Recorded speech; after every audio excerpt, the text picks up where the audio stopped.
The Great Plains of North America have always been viewed by archaeologists as a much more violent place compared to other regions.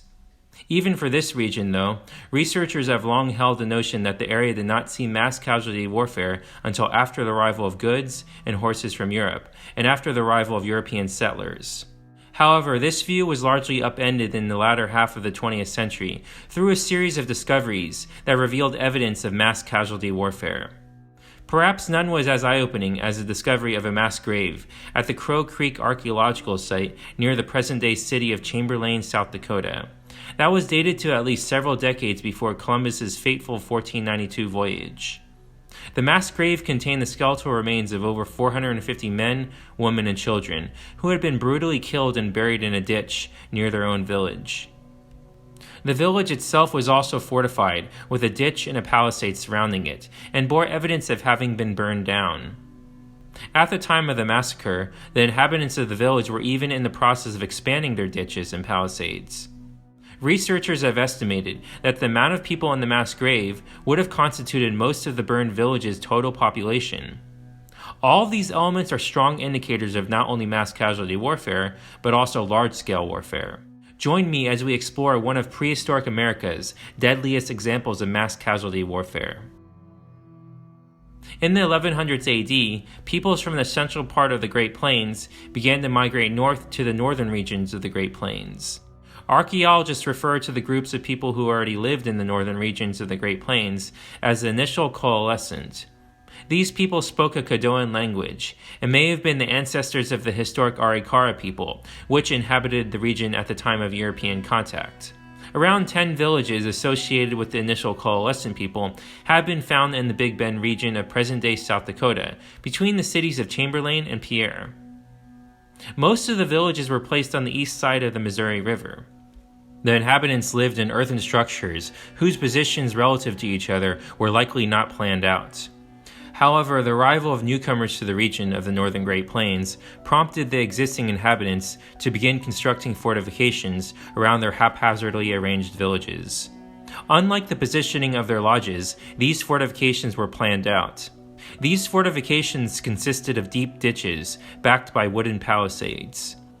At various points, these palisades had bastions, which are parts of the fortification wall that stick out to allow defenders a wider field of fire for their missile weapons. The terrain itself was also incorporated into the design of the fortifications to make them even more formidable. Villages in the region would often be strategically placed upon a high terrace, commanding a valley or river. Despite the arrival of the newcomers and the construction of fortifications, the initial coalescent culture grew outwards and prospered for the next 2 centuries near the Missouri River.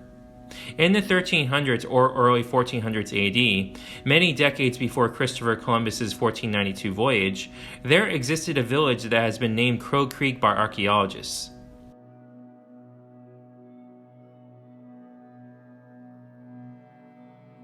This village sits on the east side of the Francis Case Reservoir, around 10 miles north of the present-day city of Chamberlain, South Dakota.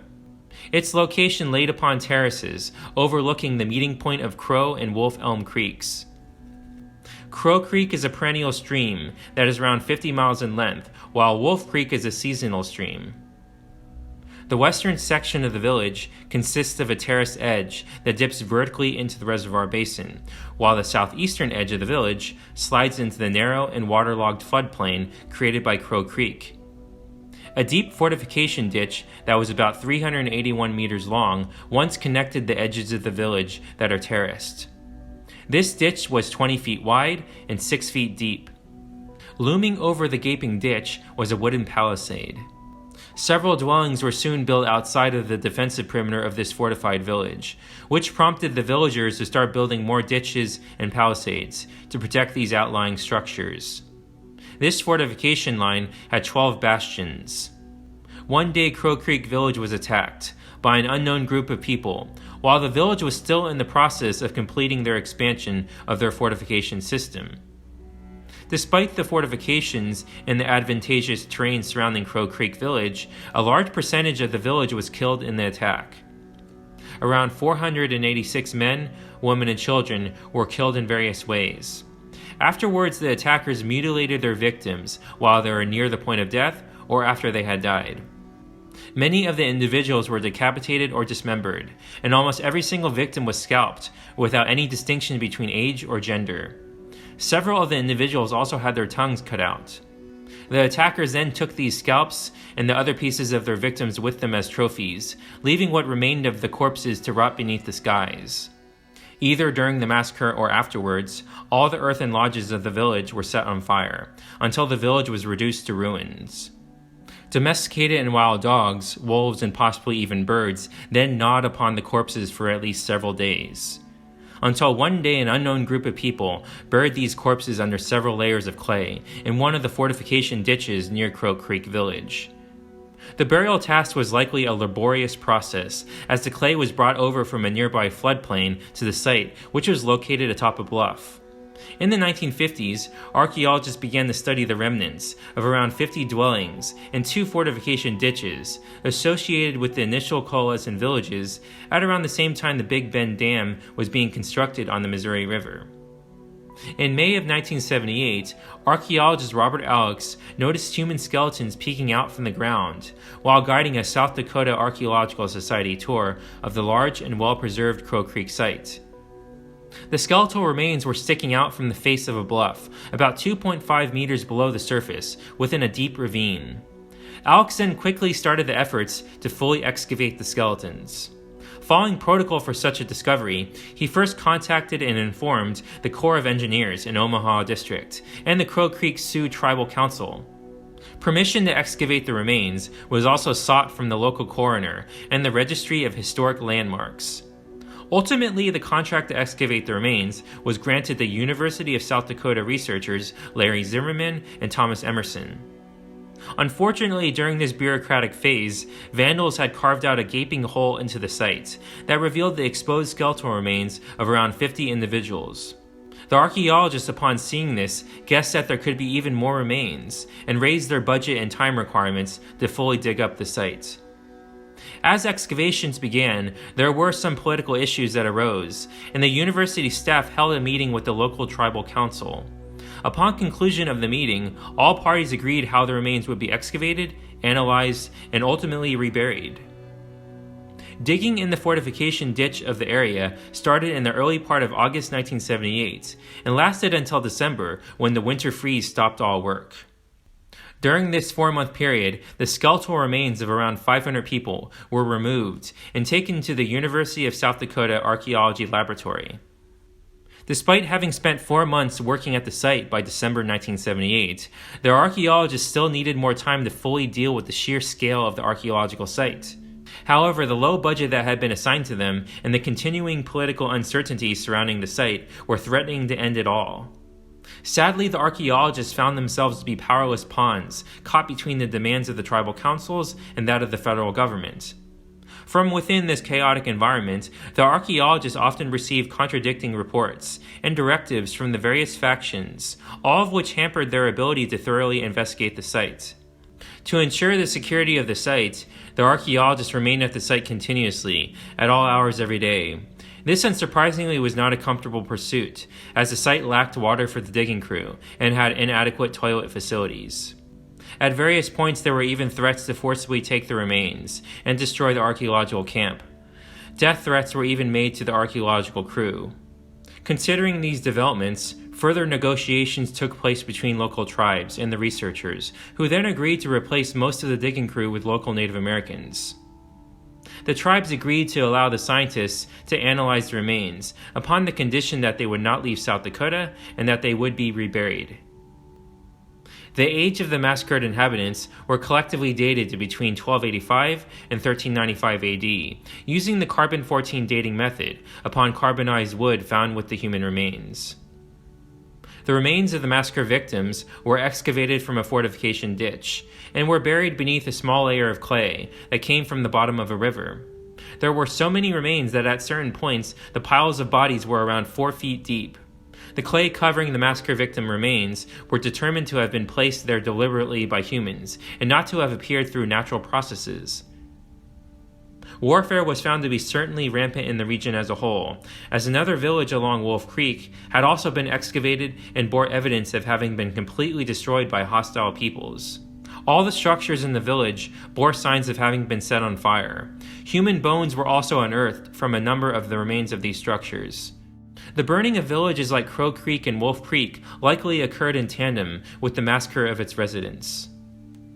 Numerous diseases were found to have afflicted the massacred Crow Creek villagers when they were alive, such as birth defects, infectious diseases, metabolic diseases, degenerative diseases, and tumors. The most common birth defect present among the remains were those that affected the vertebral column. Tumors were found on numerous bones.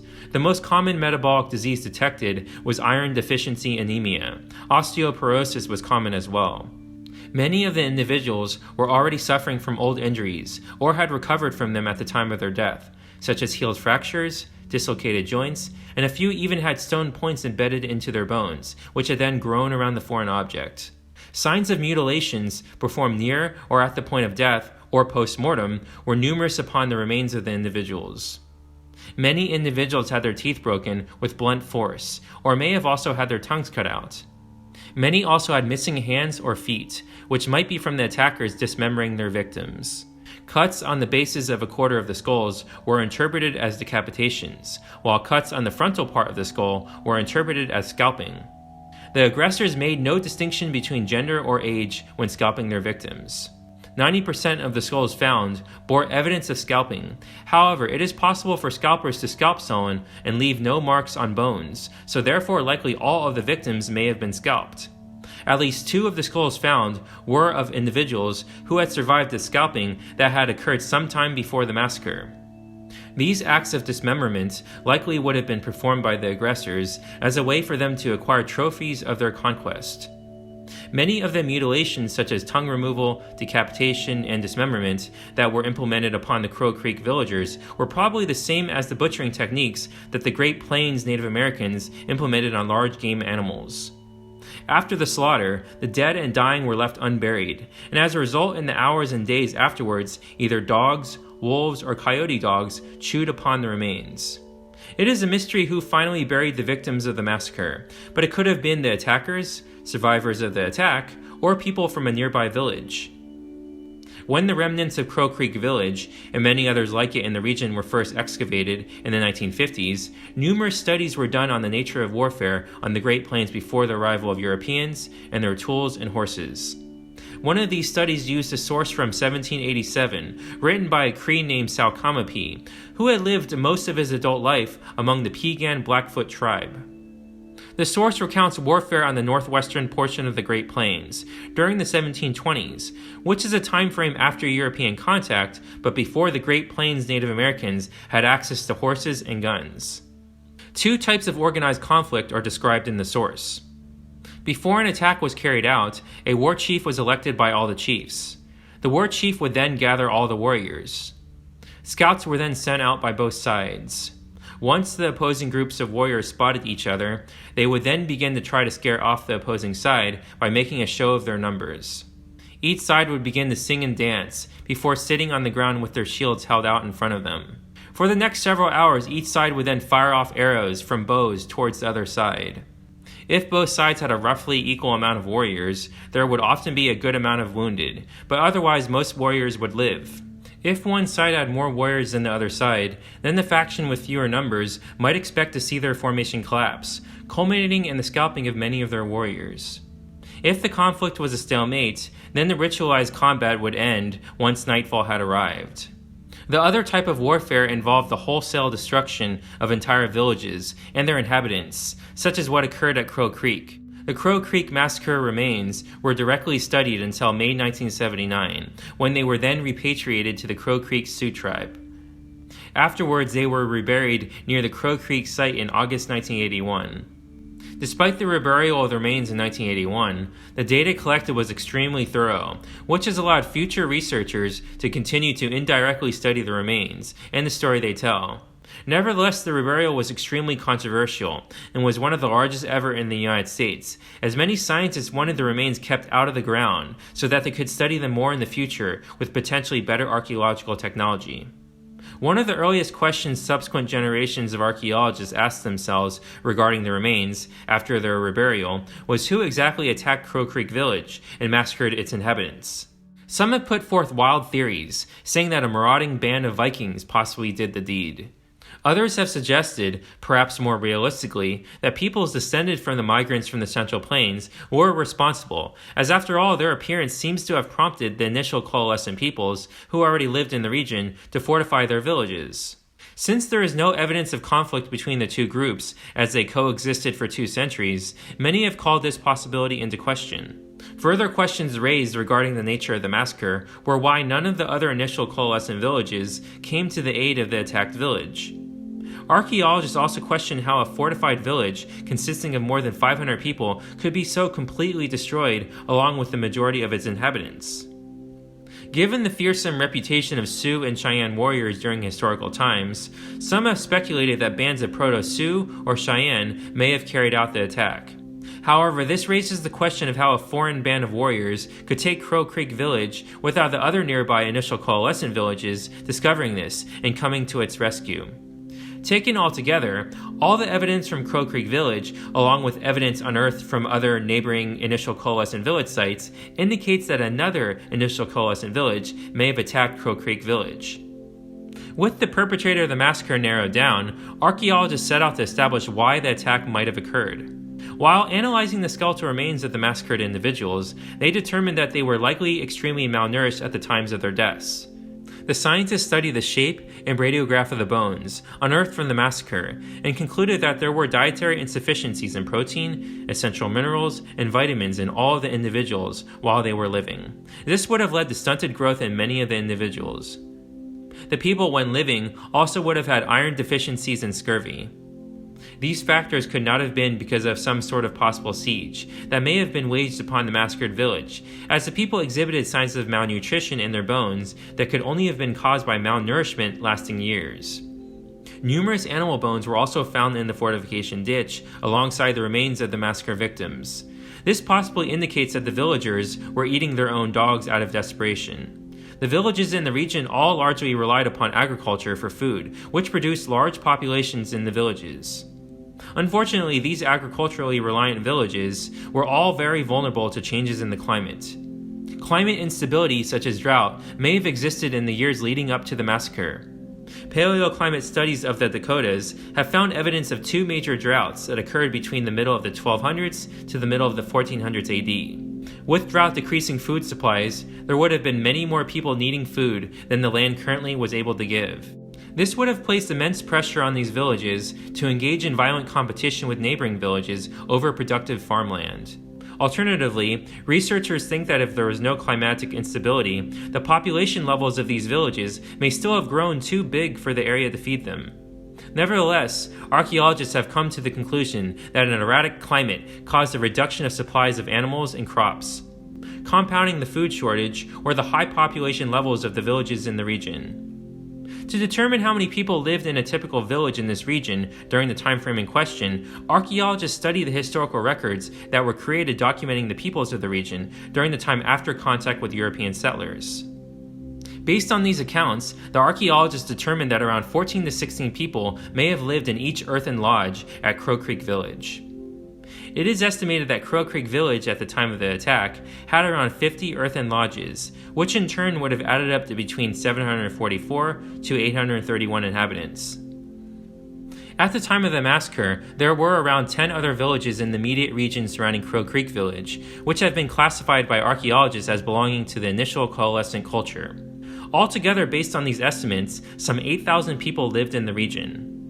The geography of the region would have made famines and food shortages more likely, as the Missouri Valley is narrow and has few major open areas that could hold water well enough for the growth of crops. On the other hand, the Missouri Valley was also really vulnerable to flooding. Without the necessary changes to the landscape to make it more reliable for farming, the region would have had only small amounts of reliable land. The region itself was also on the edge of the northern limits of prehistoric agriculture. Just like so many bitter wars before and since the Crow Creek Massacre, it appears that the conflict was over land. For many years after the discovery of the remains at the Crow Creek site in 1978, They were seen as being representative of an isolated incident of extreme violence in a vast prehistoric North American continent that was otherwise seen as largely peaceful. However, evidence soon came to light that the massacre was just one act in a long prehistory of warfare in the region. Douglas Owsley, a physical anthropologist at the National Museum of Natural History in Washington, D.C., found evidence of other massacres at 2 other 14th century AD villages in the region of Crow Creek Village. These sites involve not only the Crow Creek area and its villages, but also the neighboring tribes, who are the ancestors of today's Mandan and Hidatsa peoples. In a village known in modern times as 20 Glass, which was constructed by the ancestors of today's Mandan and Hidatsa peoples, Owsley found the remains of around 50 people within one earthen dwelling. Most of the dead were between the ages of 15 and 25 at the times of their deaths, and most were women. While alive, all had suffered from skull and face fractures caused by blunt force. At a nearby village called Helb, which was also inhabited by the ancestors of today's Mandan and Hidatsa peoples, evidence was found of burned houses, an unfinished wall, and lots of human remains. Many of the remains bore evidence of having been scalped. Owsley interpreted all of this as signs of bitter struggle between the various factions of prehistoric northern Great Plains farmers over productive land. Furthermore, many of the Crow Creek Massacre victims bear evidence of injuries upon their bodies, from acts of violence that occurred long before the massacre that killed them. For example, a few of the victims had stone points embedded into their leg bones, while others had clearly survived previous acts of scalping upon themselves. One individual had a depression in the frontal part of their skull that was evidence of a healed wound from blunt force. By the 1200s AD, the inhabitants of the Great Plains started building more and more fortifications around their villages, while at the same time the rate at which these peoples abandoned their villages became more common. At the time of the attack on Crow Creek Village, its inhabitants were also in the process of constructing new fortifications to protect the dwellings that had been built outside of the protection of the older fortifications. All these factors indicate that warfare must have been widespread and rampant in the region, and the Crow Creek Massacre was far from being an isolated incident. Weapons during prehistoric time periods were often little different from everyday tools. This creates challenges for researchers who must determine what qualifies as intentional violence rather than accidents. However, evidence of mutilation such as scalping, decapitation, dismemberment, or trophy taking are all elements of intentional violence resulting from conflict. Scalping is considered the most reliable and easily identifiable element of conflict in Native American societies. It is defined as the forcible removal of all or part of the scalp and produces characteristic cut marks upon the bone. The act itself only removed the skin of the head, so it was technically possible for a victim to survive the act. Scalping was almost always performed upon enemy combatants in times of war. However, it sometimes was performed ritually upon a consenting member of a tribe. Many Native American tribes believed that one's body needed to be physically whole and complete in order to get into the afterlife, and therefore such an act as scalping was rarely performed on members of one's own tribe. Scalping was an act of physical and spiritual domination over an enemy combatant. It is thought that these scalps of enemy women, children, and the elderly were just as valued as the scalps of warriors, if not even more valued. Because if a warrior possessed these scalps, they would likely have been viewed as evidence that a warrior had successfully penetrated an enemy's defenses. Females appear to have had an extra degree of brutality visited upon them during the Crow Creek Massacre, compared to males, due to many of the female skulls having a higher number and breadth of scalping cuts. However, other researchers have countered by arguing that the greater amount of cuts probably stem from the fact that by the time attacking warriors got around the scalping women and children, they had more time to perform the act, as by that moment they could take their time with all the male warriors having been killed. 2 to 3 centuries after the massacre at Crow Creek Village in the 14th century AD, the Native Americans on the Great Plains of North America began acquiring horses and guns from Europeans. These additions to their ways of life would gradually change the nature of warfare forever on the Great Plains, culminating in the many momentous conflicts between the horseback-oriented Plains tribes and American military forces by the late 19th century AD. In the popular imagination, these conflicts would define what warfare was like for Native Americans on the Great Plains for all time. However, the Crow Creek Massacre of the 14th century AD and the many other similar archaeological sites have shown that centuries before horses, guns, and European settlers, the Native Americans of the Great Plains were already engaging in large-scale mass casualty warfare. Thanks so much for watching. If you enjoyed my documentary, don't forget to like and subscribe, and check out my Patreon page at patreon.com/World Chronicles.